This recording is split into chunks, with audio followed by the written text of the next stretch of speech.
Hay personas que nunca piensan en Dios, viven su vida centrados en su trabajo, en su familia, en sus estudios. No se acuerdan de Dios hasta que Dios les da una sacudida. Personas que empiezan a buscar a Dios porque Dios los obliga a través de una sacudida de pies a cabeza. Entonces, se acuerdan de que alguien los invitó a una iglesia y dicen, bueno, pues voy a ir a donde me invitaron. Y empiezan a buscar a Dios. Pero la mayoría de las veces, esas personas llegan a iglesias donde no les enseñan la verdad. Donde les dicen que Dios no quiere que sufran. Dios no quiere que estén necesitados. Dios no quiere que estén pobres. Dios no quiere que estén enfermos. Y pues a la carne le gusta eso. Y se quedan ahí. Se quedan 1 año, 2 años, 3 años. Pero ya después se dan cuenta que la vida cristiana no es como ellos pensaban. Ellos pensaban que si buscaban a Dios, que si se ponían a leer la Biblia, les iba a ir mejor. Pero se dan cuenta que buscar a Dios implica cosas que ellos no están dispuestos a hacer, a renunciar a cosas que ellos no quieren. Entonces se alejan, dejan de asistir a los cultos, dejan de leer la Biblia, se alejan de Dios.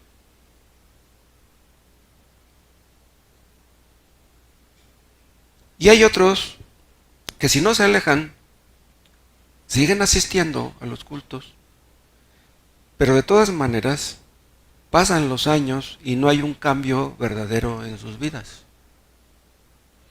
Acuérdense que hemos dicho muchas veces que es posible que una persona escuche predicaciones 10 años, 20, 30 y que muera sin ser salva. La salvación no es del que quiere ni del que corre. La salvación Dios se la da a quien Él tiene misericordia.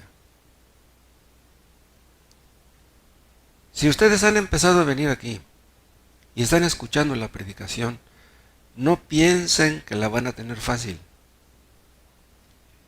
Santiago dijo estas palabras a creyentes primitivos que estaban sufriendo. Estaban sufriendo mucho más que antes de ser convertidos. Si ustedes están dispuestos a hacer la voluntad de Dios, si ustedes quieren seguirle realmente, ustedes la van a tener dura. No la van a tener fácil. Si ustedes realmente quieren ser convertidos, tienen que estar dispuestos a pagar el precio. La salvación es por gracia, pero la salvación cuesta mucho, cuesta muy cara. ¿Qué es lo que cuesta? Que tienen que renunciar ustedes a todo pecado.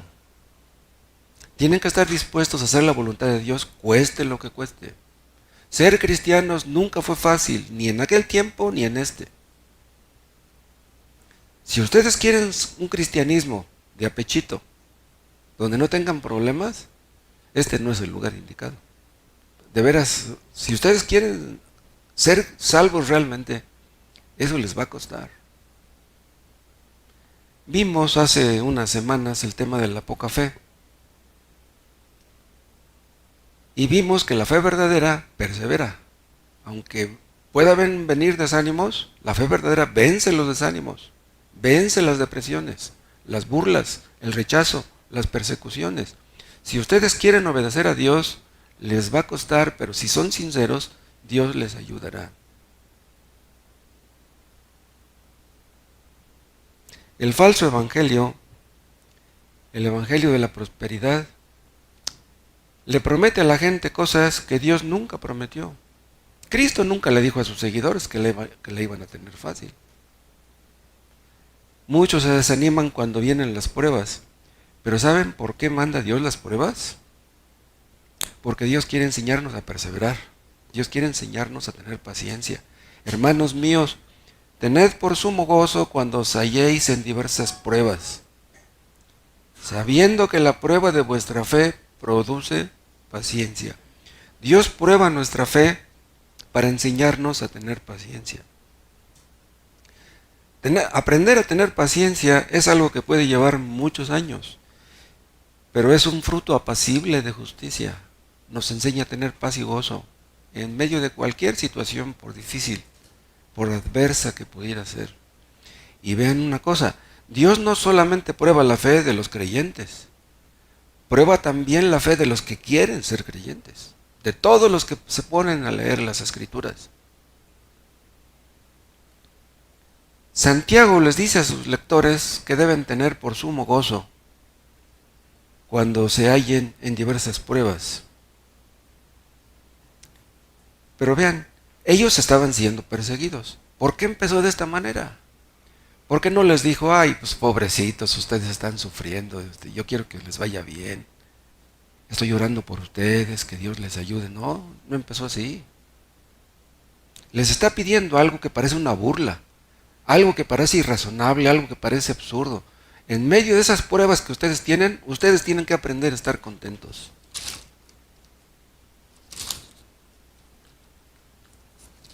Tal vez no hay aquí ninguno que tenga las pruebas tan fuertes como las tenían aquellos de aquel tiempo, pero todos los creyentes tenemos pruebas. Y el objetivo, el propósito, la intención siempre es el mismo. Dios quiere probar nuestra fe. Entonces vean ustedes, Santiago va al grano. Quiere que ellos se enfrenten con gozo su situación, sabiendo que es Dios el que está detrás de esa situación. Si ellos eran perseguidos, es porque Dios quiso que fueran perseguidos. Pero ven, a través de la historia, hubo muchos creyentes que pudieron gozarse en medio de las pruebas, pero no todos pueden hacerlo.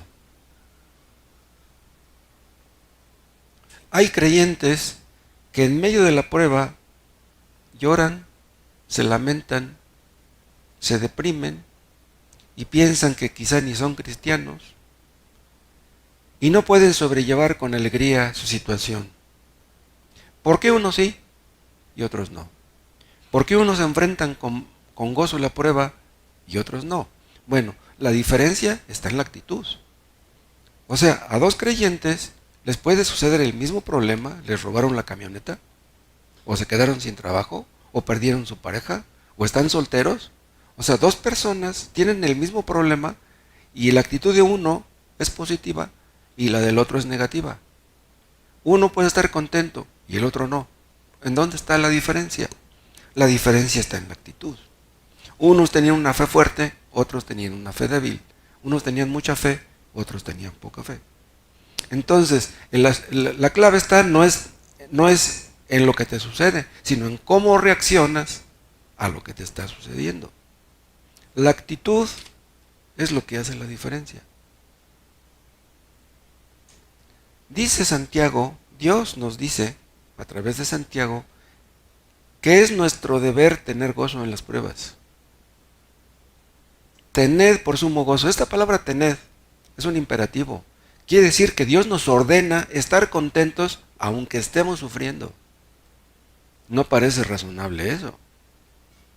Si le decimos eso a un inconverso, va a decir la Biblia pide cosas imposibles. Sí, para un inconverso eso sí es imposible, pero para un creyente no.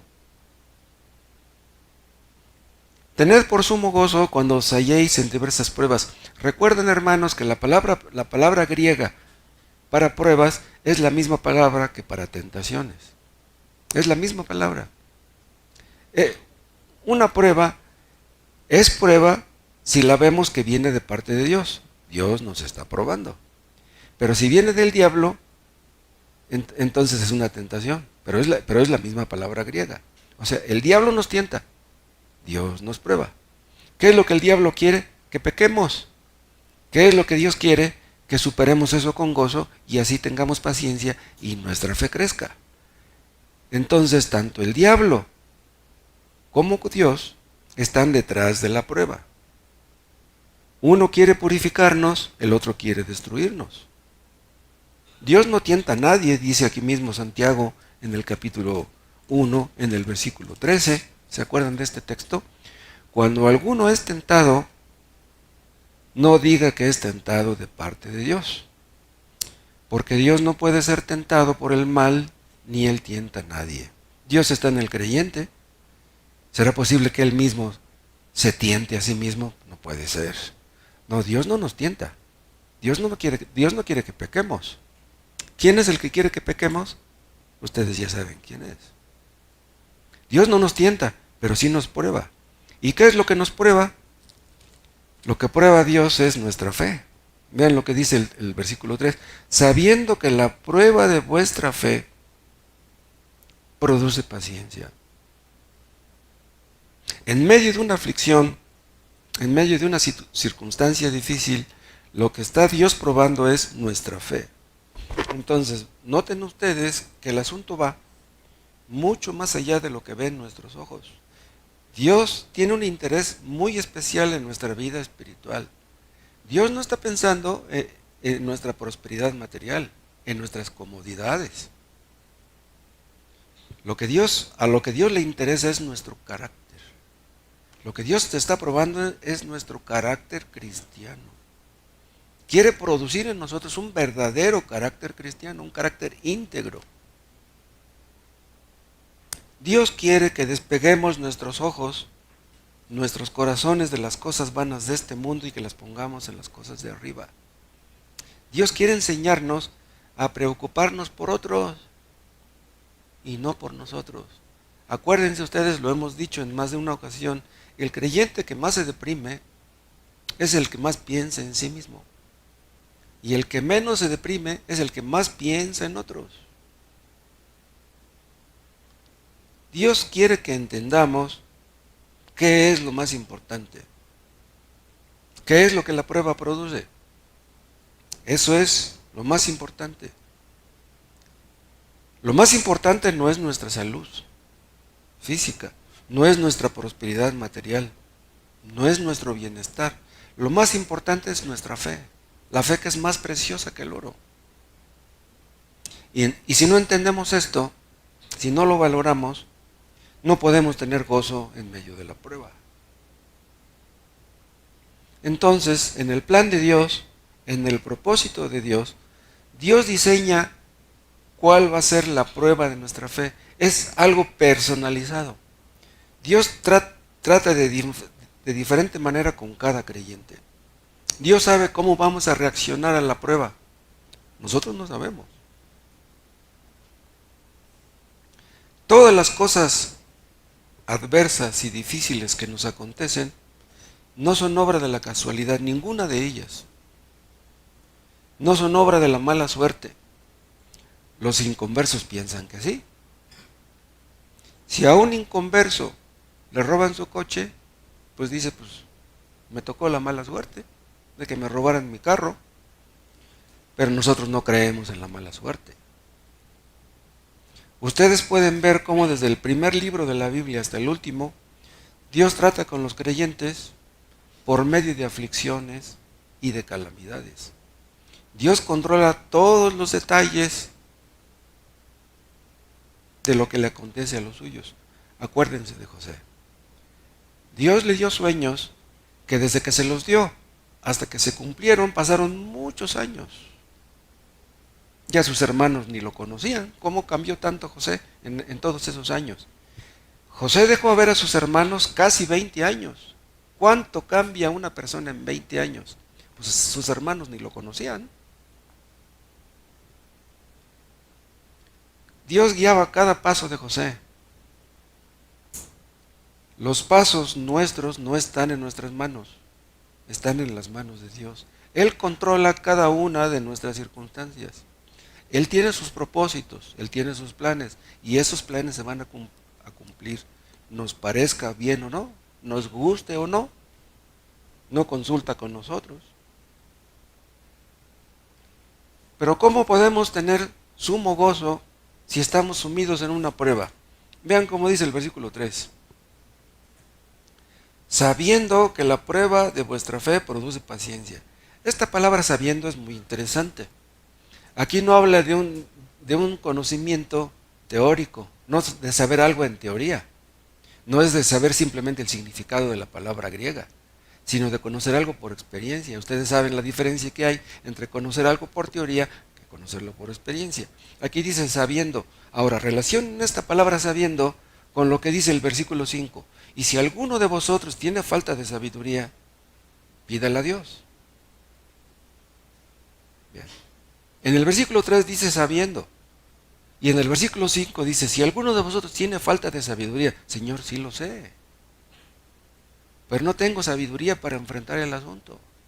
Entonces yo te ruego que me la des. Por eso dice después, pero pida con fe, dice el versículo 6. Dios quiere que sepamos por experiencia que esa prueba que tenemos, Él nos la mandó. Él nos la diseñó a nosotros para enseñarnos algo a nosotros. O sea, los ojos de Dios están sobre nosotros y Él está esperando que nuestra reacción sea la correcta. Si realmente creemos lo que decimos creer, si realmente hemos aprendido, esta es una prueba. ¿Por qué los niños son probados en sus exámenes de fin de año? Porque el maestro quiere cerciorarse si el niño ha aprendido. Y si el niño no aprendió, pues lo que debe hacer es, pues, va a reprobar, va a sacar malas calificaciones. Nosotros tenemos conocimientos de las doctrinas desde hace muchos años. Al menos en la teoría las conocemos, pero las implicaciones prácticas de cada doctrina debemos conocerlas por experiencia. Aquí el asunto no es nada más tenerlas aquí en la mente, debemos experimentarlas.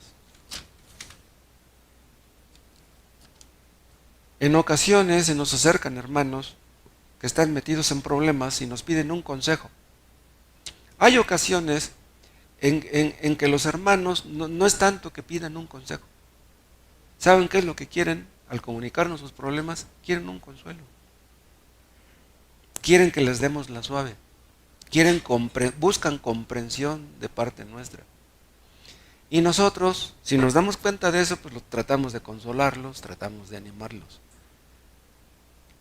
Pero no es lo mismo que tratemos de animar a nuestros hermanos que están sumidos en un problema, a que nosotros mismos nos animemos cuando estamos en el problema. Esos consejos que les damos a otros, ¿podemos dárnoslos a nosotros mismos? Ese consuelo que podemos darles a otros en sus aflicciones, ¿podemos obtenerlo nosotros de nuestra relación con Dios? Dios quiere que aprendamos a tener sumo gozo. Ese es un deseo de Dios.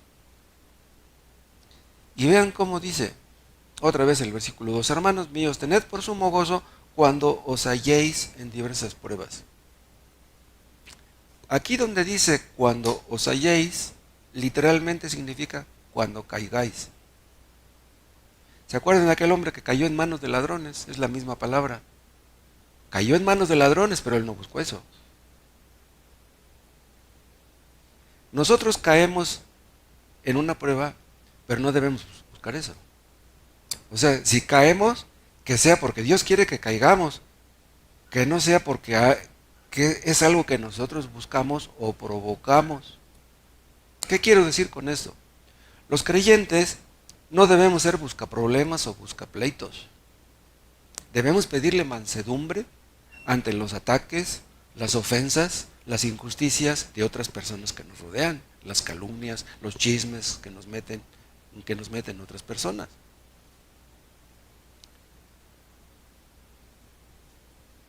Supongamos que un marido que es cristiano se enoja con su esposa y le da una cachetada.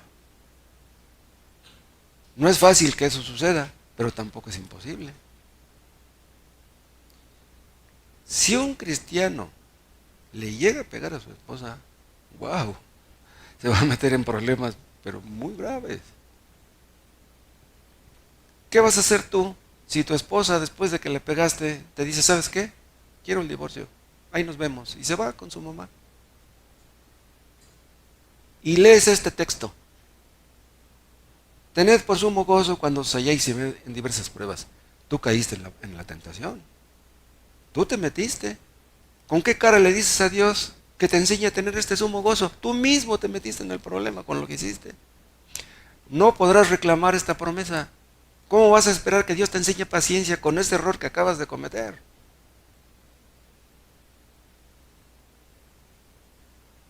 Cuando sabemos que estamos sufriendo las consecuencias de nuestros errores, no nos resulta fácil tener sumo gozo.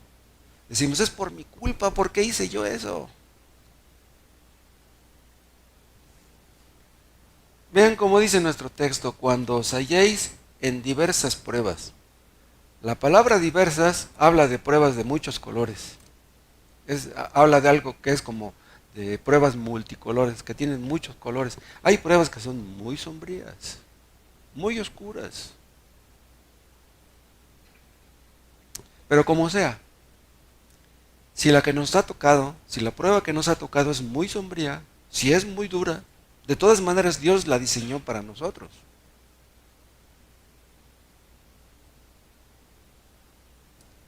Si Él nos ha diseñado esa prueba, Dios está atento a lo que estamos haciendo nosotros.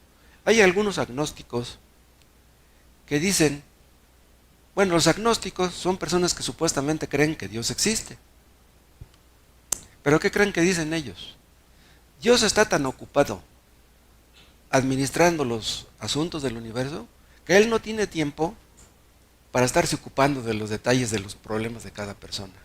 O sea, ellos no creen en un Dios personal, no creen en un Dios que tiene sentimientos, un Dios que se preocupe por la gente. Vean, esa parece humildad, pero en realidad no lo es. Es una falsa humildad. Dios se preocupa de cada creyente que hay en el mundo, del más pequeñito y del más grande, si vale la pena decirlo de esa manera. Dios toma nuestra vida, nuestras circunstancias muy en serio, nuestro carácter. Dios nos prueba, y acuérdense ustedes que las cosas que se prueban son cosas valiosas. Se prueban los diamantes, se prueba el oro, se prueban los autos lujosos, se prueban las perlas. Y como nuestra fe es mucho más preciosa que el oro, imagínense si Dios no la va a probar. Entonces, estas pruebas forman parte del plan de Dios. Y Dios está esperando, ya lo dije, una actitud correcta, una actitud cristiana en medio de la prueba. ¿Cuál es nuestra actitud? La que Él está esperando, que sea una actitud de gozo. Humanamente parece irrazonable, pero pues la vida está llena de paradojas, la vida cristiana. Un creyente que está sufriendo, que tiene un problema que le duele hasta el alma, ¿cómo puede aprender a tener sumo gozo? Vean ustedes en qué contexto estaban los creyentes a quienes Santiago les escribió esto. Vean el capítulo 2 y vean el versículo 6. Pero vosotros habéis afrentado al pobre. ¿No os oprimen los ricos? ¿Y no son ellos mismos los que os arrastran a los tribunales? Vean, había creyentes que eran oprimidos por los ricos. Siempre ha ocurrido eso a través de la historia, los ricos oprimiendo a los pobres. Y vean en el capítulo 5, en el versículo 4, he aquí clama el jornal de los obreros que han cosechado vuestras tierras, el cual por engaño no les ha sido pagado por vosotros. Y los clamores de los que habían cegado han entrado en los oídos del Señor de los ejércitos. Vean, cristianos explotados y cristianos que eran injustos con otros. Y otros, vean en el versículo 6, vean en qué circunstancias se encontraban. Habéis condenado y dado muerte al justo y él nos hace resistencia. Cristianos que estaban incluso muriendo. Dice, habéis condenado, o sea que los llevaban ante los tribunales. ¿Sí? Dice, habéis condenado y dado muerte al justo. Entonces, la situación de aquellos creyentes estaba muy dura. ¿Cómo podían tener sumo gozo los familiares de esos creyentes? O ellos mismos. Y es lo que les dice Santiago en los primeros versículos de su carta, que tienen que aprender a tener sumo gozo. Santiago había vivido en carne propia las aflicciones y las persecuciones de la primera iglesia de Jerusalén. Santiago supo de eso. Acuérdense ustedes que la iglesia primitiva sufrió mucha oposición. ¿Y cuánto tiempo tenía que Cristo había resucitado y ascendido al cielo cuando mataron a pedradas a Esteban? Tenía muy poquito. Muchos tuvieron que huir para salvar su vida y lo dejaron todo. Entonces Santiago sabía lo que se sentía y escribió esta epístola para consolar a los creyentes. O sea, Santiago está escribiendo pastoralmente. Él fue el primer pastor de Jerusalén, el pastor de la primera iglesia de Jerusalén. Entonces, él está escribiendo pastoralmente. ¿Será por eso que Dios puso en mi corazón que tocara otra vez este tema? Este tema es uno de los más recurrentes en este púlpito. Yo he tocado esta clase de temas muchas veces. Dios pone en mi corazón, pues de que veo creyentes que la están atravesando muy dura, y pues Dios quiere que hable al corazón de estos hermanos queridos. ¿Se acuerdan cuando vino el Papa Juan Pablo II hace muchos años? Él declaró que su visita a México era una visita pastoral. ¿Qué es lo que hace un pastor? Pues se preocupa supuestamente por sus ovejas. Juan Pablo II vino a México porque se preocupaba por sus ovejas. ¿Le importaban las ovejas pobres de México? Cuando vino el Papa, vendían discos compactos, vendían cassettes, vendían DVDs, playeras, fotos, medallas conmemorativas de la visita del Papa. Vean, el interés pastoral. ¿Cómo ven? Pero Santiago va al grano porque ama a las ovejas. Y les escribe de esta manera porque él sabía que era lo que ellos necesitaban.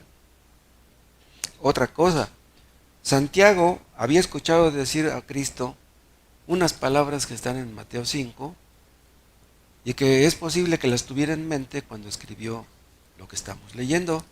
Vean Mateo 5. Santiago era uno de los apóstoles.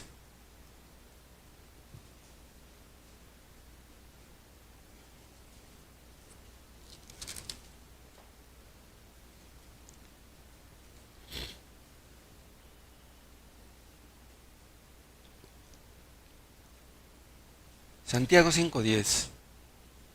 Bienaventurados los que padecen persecución por causa de la justicia, porque de ellos es el reino de los cielos. Bienaventurados sois cuando por mi causa os vituperen y os persigan, y digan toda clase de mal contra vosotros mintiendo. Gozaos y alegraos, porque vuestro galardón es grande en los cielos, porque así persiguieron a los profetas que fueron antes de vosotros. Vean, gócense cuando sean perseguidos, gócense si los encarcelan, gócense si los matan. Estas palabras las conocía Santiago. Entonces, al escribir estas palabras acá en el primer capítulo, está imitando al maestro. Ha de ser muy difícil vivir en medio de una persecución. Aquí en México no ha habido una persecución oficial de creyentes. Hay creyentes que han sido perseguidos en Chiapas, en Oaxaca, que han perdido sus casas, sus terrenos por ser cristianos o por ser evangélicos, vamos a decirlo así. No cristianos, pero sí evangélicos. Pero esas no son persecuciones como las de la iglesia primitiva, nada parecido. Pero vivir en medio de una persecución ha de ser tremendo. Las cosas mejorarán. Con el paso de los años, conforme avanza la civilización, el evangelio no es más accesible. Diríamos que como las personas tienen una mejor educación, deberían recibir con más respeto el evangelio, pero no. Tú háblales a esas personas de cualquier cosa y te escuchan, pero nomás les empiezas a hablar del evangelio verdadero e inmediatamente vienen los problemas. Si predicamos el evangelio, van a surgir problemas. Si estamos encerrados en la casa, si nunca evangelizamos, pues no vamos a tener problemas, pero vamos a tener problemas con Dios, porque Dios nos manda a evangelizar. La única forma de evitar problemas con los demás es callándonos. Le quitamos el letrero allá afuera que dice Iglesia Bautista para que no sepan que nos reunimos aquí, que no sepan que somos cristianos, escondemos nuestras Biblias para que no piensen que somos cristianos. Pero pues ¿qué clase de cristianos seríamos esos? ¿Cristianos clandestinos?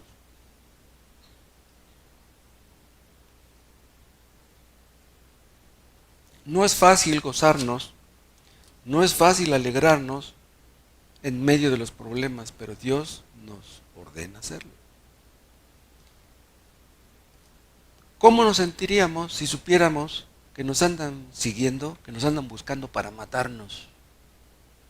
Eso sucedió con los creyentes en Inglaterra, que los andaban persiguiendo y andaban preguntando por ellos, buscándolos. Si nos llegara a suceder, hermanos, si nuestros ojos vieran algo parecido, sería una prueba muy dura. Algo nos enviará Dios. Dios quiere conocer nuestras motivaciones. ¿En dónde está nuestro corazón? ¿Somos o no somos? Si somos creyentes, pues tenemos que demostrar que lo somos. Vean Apocalipsis, en el capítulo 3.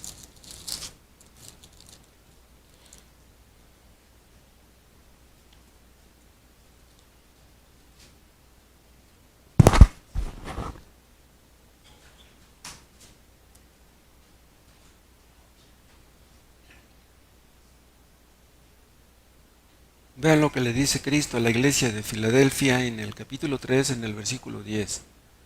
Por cuanto has guardado la palabra de mi paciencia, yo también te guardaré de la hora de la prueba que ha de venir sobre el mundo entero para probar a los que moran sobre la tierra. Llegará el día en que todos los que decimos ser cristianos en el mundo seremos probados.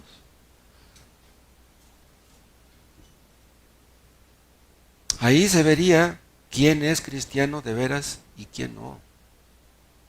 Una separación tremenda de los cristianos verdaderos y de los hipócritas, de las ovejas y de los cabritos. Ven ustedes Primera de Pedro, en el capítulo 4.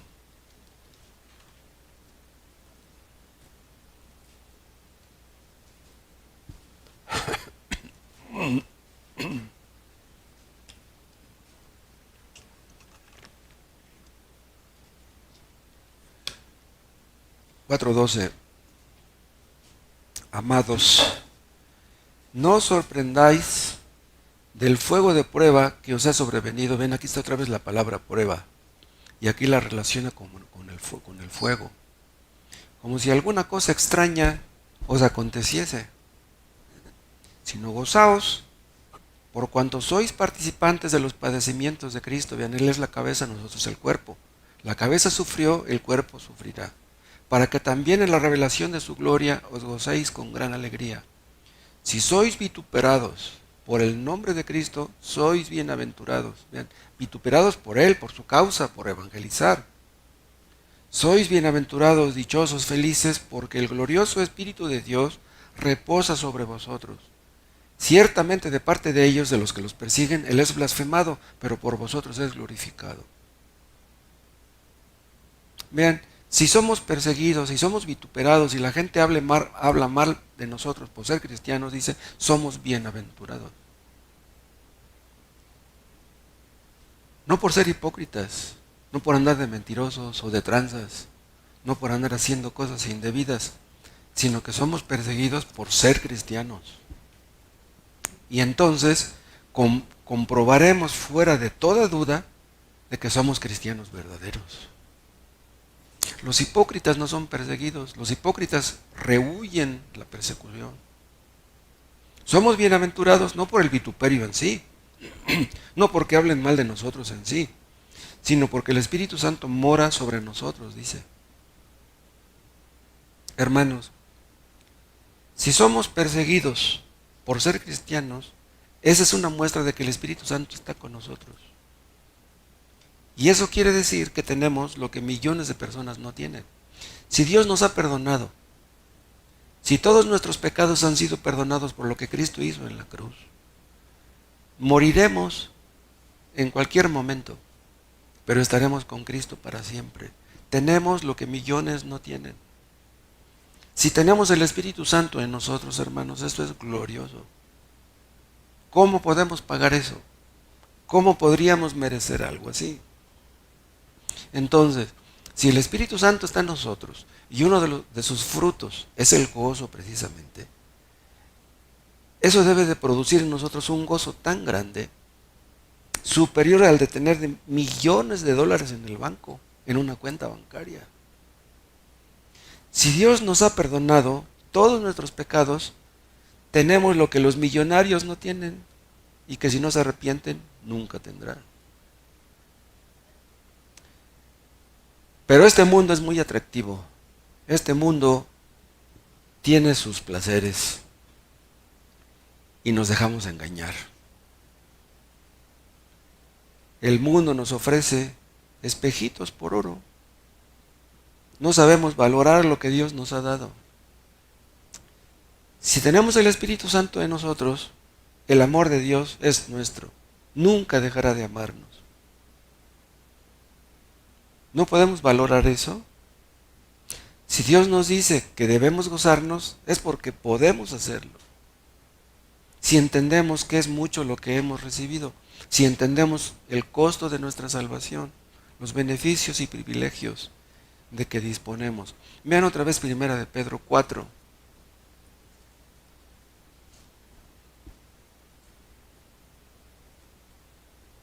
Vean otra vez el 14. 1 de Pedro 4, 14. Si sois vituperados por el nombre de Cristo, sois bienaventurados, porque el glorioso Espíritu de Dios reposa sobre vosotros. Ciertamente de parte de ellos, Él es blasfemado, pero por vosotros es glorificado. Así que ninguno de vosotros padezca como homicida, o ladrón, o malhechor, o por entremeterse en lo ajeno. O sea, que no suframos por hacer cosas que no debemos. Pero si alguno padece como cristiano, no se avergüence, sino glorifique a Dios por ello. Entonces, hermanos, debemos cultivar conscientemente una actitud cristiana ante las pruebas. ¿Y saben por qué lo recalco? Porque la actitud natural de los hombres, de la naturaleza carnal, de la naturaleza humana, es la de amargarnos, la de murmurar, la de quejarnos. Si antes, cuando yo no era cristiano, me iba bien, ¿cómo es posible que ahora que leo la Biblia y que trato de agradar a Dios y que trato de hacer su voluntad, ahora me va mal? Ahora tengo problemas, tengo más problemas que antes. Esa es la actitud natural, la actitud de la carne. Entonces, si Dios nos dice que debemos tener por sumo gozo, es algo que debemos tener como algo consciente. Debemos meditar en eso, reflexionar en lo que tenemos y tener una actitud gozosa, consciente. Sean las pruebas del tamaño, del color que sean. No hay ningún creyente que tenga excusas para no gozarse, por muy dura que sea nuestra prueba.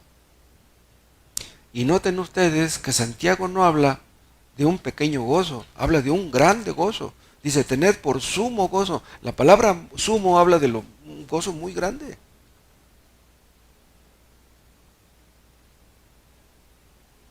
Dice el autor de Santiago de Hebreos, que ninguna disciplina al presente parece ser causa de gozo.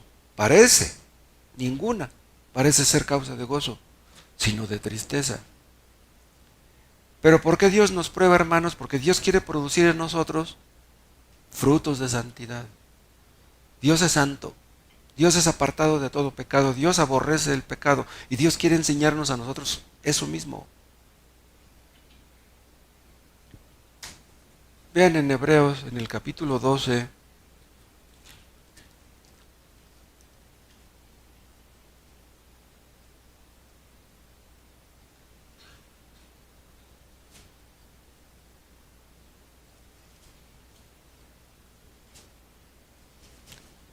Hebreos 12:9.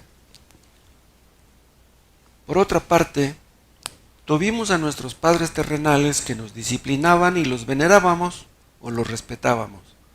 ¿Por qué no obedeceremos mucho mejor al Padre de los Espíritus y viviremos?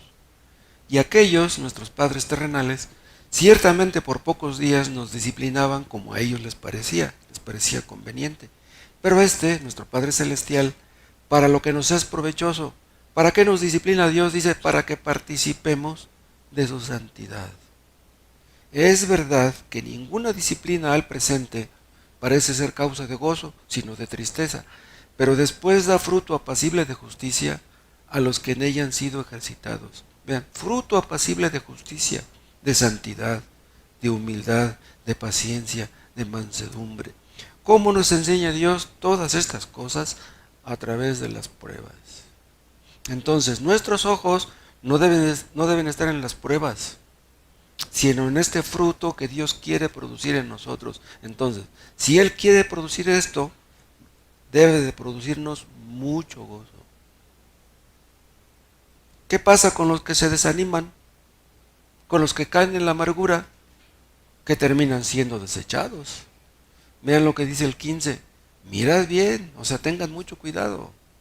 No sea que alguno deje de alcanzar la gracia de Dios, que brotando alguna raíz de amargura os estorbe y por ella muchos sean contaminados. No sea que te perjudiques a ti mismo y perjudiques a todos los que te rodean. Hermanos, no tenemos opción. Dios nos ordena estar contentos. No podemos estar contentos con un problema pequeño. ¿Estaríamos contentos en un problema grande? No hay excusas, no hay pretextos. No se puede decir que no se puede. Debemos considerar, meditar, reflexionar en estas cosas. Vean cómo dice, vean Filipenses, en el capítulo 3.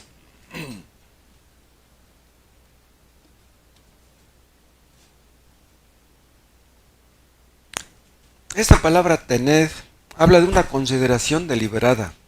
Tened por sumo gozo. O sea, medita en esto. Medita en lo que tienes. Medita en que Dios está detrás del asunto. Filipenses 3:7. Dice Pablo, pero cuantas cosas eran para mi ganancia, las he estimado como pérdida por amor de Cristo. O sea, todo lo que Pablo consideraba que era valioso antes de su conversión, dice, esas cosas las he estimado como pérdida. Las he estimado, las he valorado, las he considerado. He reflexionado acerca de esas cosas. Y lo que yo creía que era ganancia, en realidad es todo lo contrario. ¿Y todo por qué? Dice, por amor de Cristo. Porque él aprendió a amar más a Cristo que todas las cosas que había tenido antes. No se pueden comparar. Y aquí mismo en el capítulo 3, vean, no miento, en el capítulo 2 de Filipenses, vean el versículo 3, nada hagáis por contienda o por vanagloria, antes bien con humildad, estimando cada uno a los demás como superiores a él mismo. Esta palabra estimando quiere decir que debemos reflexionar acerca de nuestros hermanos, valorarlos, apreciarlos, como si fueran superiores a nosotros mismos. Eso nos beneficia, eso beneficia a toda la iglesia, eso promueve la armonía y la unidad. En cambio, la soberbia hace todo lo contrario.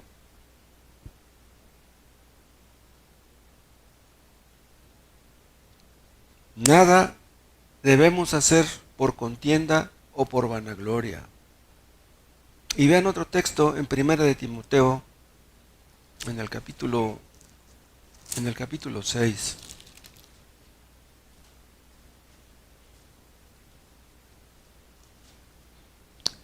Primera de Timoteo 6:1. Todos los que están bajo el yugo de esclavitud, vean, aquí se está dirigiendo a los creyentes que eran esclavos, ¿sí? En aquel tiempo. Todos los que están bajo el yugo de esclavitud, tengan a sus amos, vean, esta palabra tengan es la misma, estimen, valoren, consideren, tengan a sus amos por dignos de todo honor, para que no sea blasfemado el nombre de Dios y la doctrina. Vean, pero ¿cómo tener a sus amos en consideración de que merecían honor si eran déspotas, si traían un látigo en la mano. Dice, deben de tenerlos por dignos de todo honor, para que no sea blasfemado el nombre de Dios y la doctrina. Hermanos, si ustedes ganan poco, si tienen un patrón déspota que los trata mal, que le piden un aumento y se burla de ustedes, de todas maneras ustedes deben respetarlo y deben de cumplir su trabajo y ser responsables. Dice, tengan a sus patrones, valórenlos, estímenlos. Vean ustedes cómo debemos valorar las pruebas y estimarlas. Estar pensando que fueron diseñadas para nosotros por nuestro bien. Vean cómo la actitud mental es de importante. Un cristiano que tiene un patrón que es muy déspota puede pensar, ¿cómo Dios me pide que yo lo respete, que yo lo valore, que yo agradezca el trabajo que tengo, si este patrón lo que merece es el infierno? Si tú tienes un trabajo, Dios te dio ese trabajo. Y tú debes ser fiel y responsable en ese trabajo porque Dios te lo dio. Y olvídate de tu patrón. A fin de cuentas, tu patrón es Dios y no Él. Ahora, Dios no te está pidiendo que le inventes a tu patrón cualidades que no tiene. No está diciendo eso. No vas a decir, mi jefe es un gruñón y merece que yo lo odie. Pero yo haré como que tiene un buen carácter y trataré de amarlo. No, él no tiene un buen carácter y tal vez nunca lo tenga, pero a pesar de todo tú debes respetarlo y cumplir con tu trabajo. Tú debes estar contento con el patrón que tienes. Y mientras tanto, aunque te pague poco, tienes que estar contento con ese sueldo. ¿Te vas a buscar otro trabajo? Búscalo, donde ganes más. Pero mientras estés ahí en ese trabajo, tienes que desempeñarlo con gozo, estar contento y agradecido. Y si tu patrón ve que tú estás contento, a lo mejor al rato te aumenta el sueldo. ¿Sí? A lo mejor al rato te la da de supervisor o de jefe de personal. ¿No? Vean 1 Timoteo 6.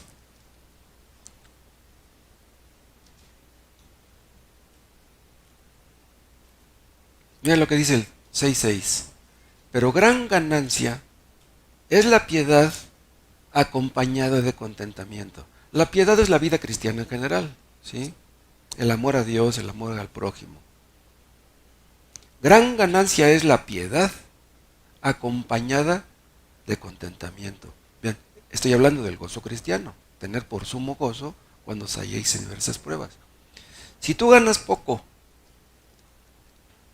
pero junto con eso tienes este contentamiento, tú tienes más dinero que tu patrón. Tú ganas más que tu patrón. Tú tienes algo que tu patrón no tiene. Tú ganando poco, estás contento y él teniendo mucho dinero no está contento con lo que tiene. Y él podrá decir, ¿cómo es posible que ese cristiano gana 150, 200 pesos al día y está bien contento y yo no puedo estarlo? Gran ganancia es la piedad acompañada de contentamiento. Si tú tienes a Cristo, si tú tienes el perdón de tus pecados, tienes algo que tu mismo patrón no tiene. Tú ganas más que él. Tienes más ganancias que él. Ganancias más importantes. Pidámosle a Dios, hermanos, que nos dé esta clase de sabiduría, esta clase de consideraciones espirituales para ver la mano de Dios en nuestra situación y así podamos aprender a estar contentos. Vean otro ejemplo en Hechos en el capítulo 5.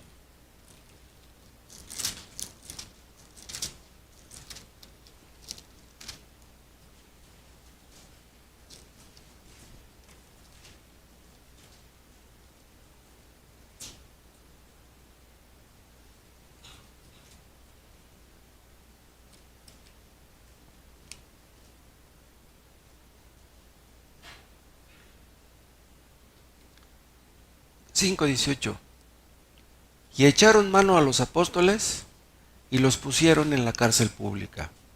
¿Por qué los metieron a la cárcel? Por evangelizar. ¿Sí? Y vean en el 33, 5:33.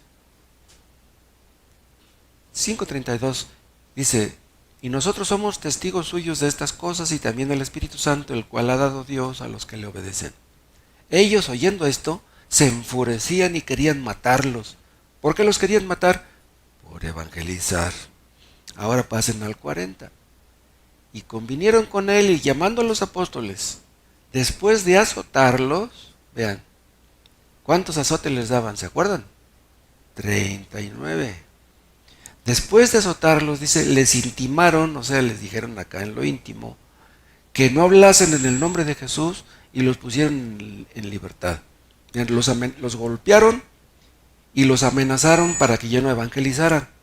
Pero ven el 41, y ellos salieron de la presencia del concilio gozosos de haber sido tenidos por dignos de padecer afrenta por causa del nombre. Vean, ¿cómo sentirían sus espaldas?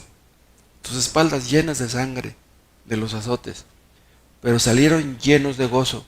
Si Cristo murió por mí en la cruz, ¿qué tanto es que me hayan dado a mí unos cuantos azotes? Amenazados, encarcelados, amenazados, azotados, pero gozosos.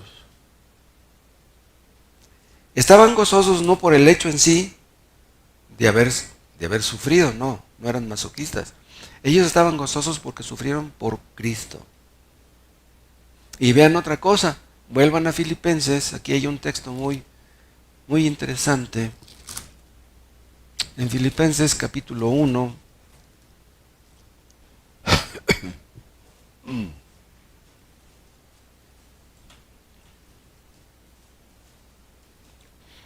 1:29.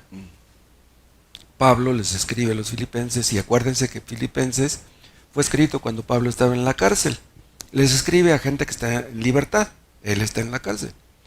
Porque a vosotros os es concedido, a causa de Cristo, no solo que creáis en él, sino también que padezcáis por él. Vean,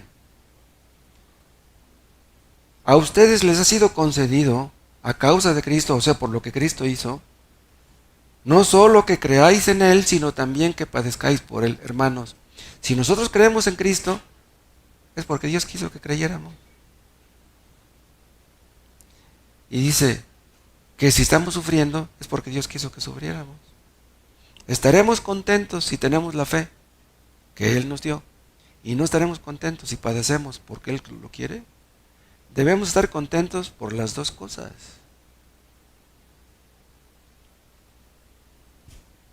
Nadie se hace cristiano a sí mismo.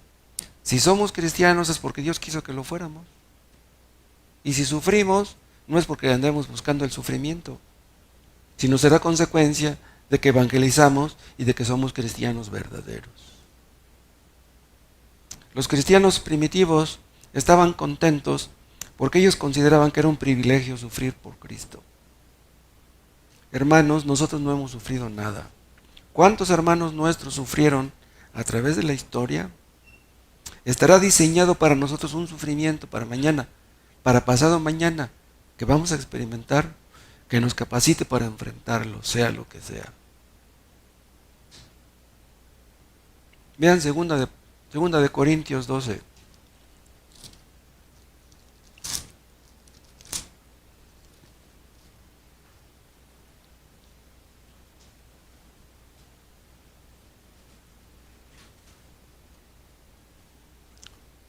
Segunda a los Corintios 12:10.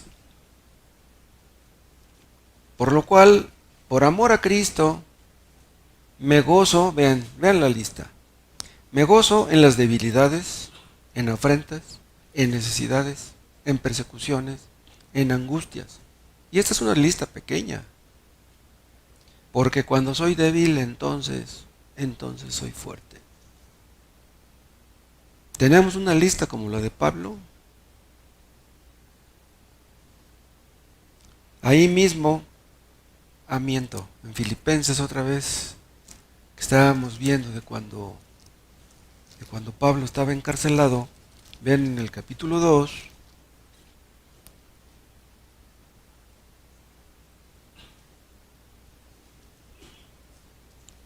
dice en el versículo 17,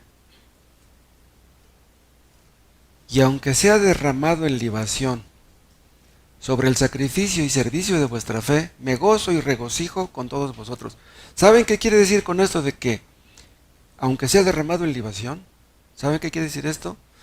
Quiere decir, aunque yo sea sacrificado, aunque yo sea presentado como un sacrificio, o sea, aunque me maten por estar sirviendo la fe de ustedes, dice, me gozo y regocijo con todos vosotros. O sea, si ustedes están contentos, si ustedes tienen el alimento espiritual, si ustedes son salvos, yo me gozo aunque me maten. Hay muchos ejemplos de estos en las Escrituras. Es posible tener gozo, sea muy difícil la situación en la que estemos o no. Además, ya hemos visto el ejemplo de cristianos de diferentes épocas que sufrieron. ¿Cuántos hermanos conocemos que han perdido un ser querido? Hermanas que perdieron a su marido, que quedaron viudas. Maridos que perdieron a su esposa, que perdieron un hijo, que perdieron su trabajo. Hermanos que quedan solos en la vejez, que tienen que estar en un asilo de ancianos. Hermanos que son solteros durante muchos años. Problemas económicos, problemas en el trabajo, problemas con un vecino agresivo, con un hijo rebelde. Cada creyente tiene sus propias pruebas, pues tenemos que estar contentos en medio de tales pruebas. Las pruebas, hermanos, no son infructuosas. Tienen un gran beneficio espiritual, no son en vano. Tienen un gran potencial. ¿Cuál es el potencial? Pues que Dios quiere hacernos bien. Dios quiere bendecirnos. No quiere Dios destruirnos.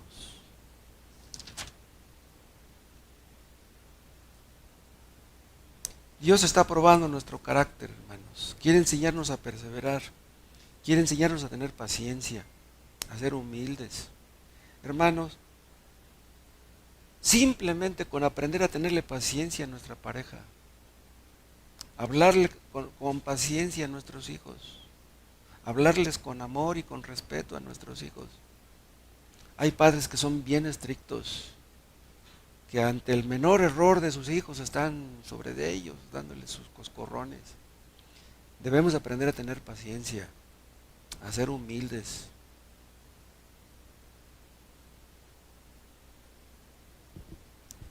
Los boxeadores,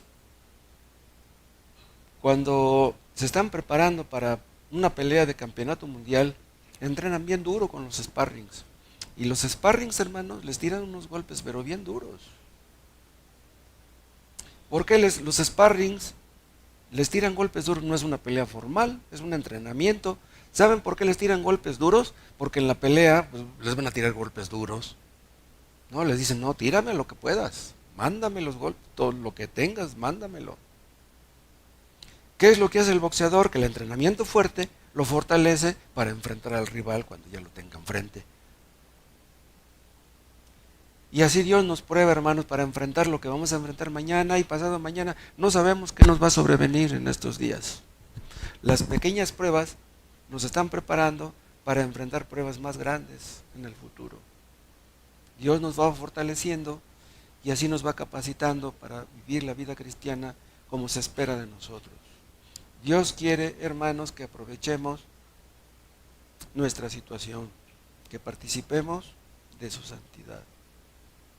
No vamos a tirar la toalla pensando que Dios es injusto, que se le ha pasado la mano o que la prueba que tenemos es demasiado dura.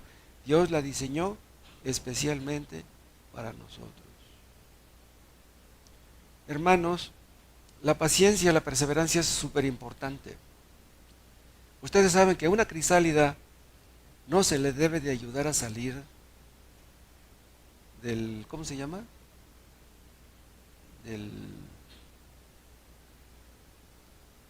La crisálida es lo que es la mariposa antes de salir volando. Es un gusano. Quiere salir, pero no puede. Y si ustedes quieren ayudarle a salir y abren la crisálida para que salga, en lugar de ayudarle la perjudican. Esos esfuerzos que hace la crisálida por salir de ahí Es lo que fortalece sus salidas para que cuando salga, sale volando. Esas pruebas que Dios nos diseña, hermanos, tienen el propósito de enseñarnos a volar. Dios quiere que salgamos fortalecidos. Dios nos está preparando para el día de mañana. ¿Cómo salió José después de tantos años? ¿Cómo les habló con amor y con paciencia a sus hermanos? ¿Cómo preparó Dios a Job? ¿Cómo preparó Dios a Abraham? ¿Cómo lo capacitó para enfrentar todo lo que tuvo que enfrentar? El mismo Dios de ellos es el Dios nuestro. Lo que Dios quiere, hermanos, en nosotros es producir madurez. Vean, Santiago, capítulo 1,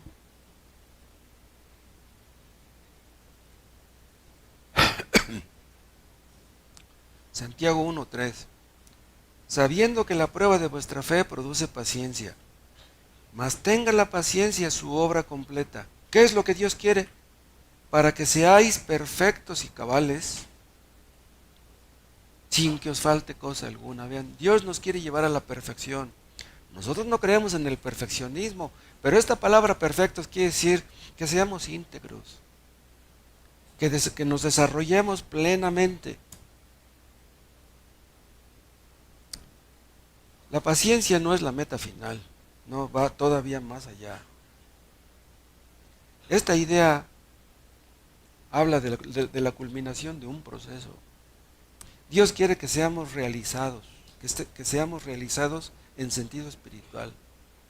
Dios quiere que crezcamos en todas las virtudes cristianas, que esas virtudes las vean los que nos rodean, que seamos un medio de bendición para nuestros hijos, para nuestra pareja. Si Dios nos ha enseñado a tener una poca de paciencia, pidámosle a Dios que nos dé más. Si nos ha dado una poca de humildad, que nos dé más. Si nos ha dado un poco de dominio propio, que nos dé más. Juan habla de niños, de jóvenes, de padres, que no nos conformamos con ser niños, ni jóvenes tampoco, que seamos padres, que ayudemos a otros, que nos compadezcamos de los que sufren, que ayudamos a tanta gente que sufre a nuestro alrededor. Que nuestro crecimiento sea balanceado. Y sin pruebas, hermanos, no maduraremos. Le tienes paciencia a tus compañeros de trabajo, le tienes paciencia a tu patrón que es un déspota, y no le tienes paciencia a tu pareja, a tus hijos.